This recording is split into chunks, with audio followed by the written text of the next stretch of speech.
dem Feind gelungen, die Front in breiter Formation zu durchbrechen. Im Süden hat der Gegner Zossen genommen und stößt auf Stahnsdorf. Der Feind operiert jetzt am nördlichen Stadtrand zwischen Frohnau und Pankow. Und im Osten ist der Feind bis zur Linie Lichtenberg-Marsdorf-Karlshorst gelangt.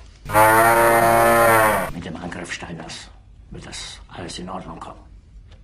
Watch out! Mein Führer.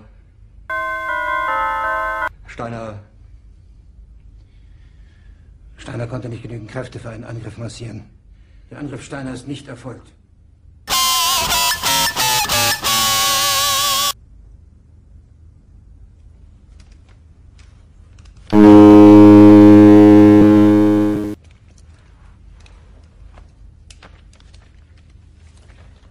Es bleiben im Raum Keitel, Jodl, Krebs und Burgdorf.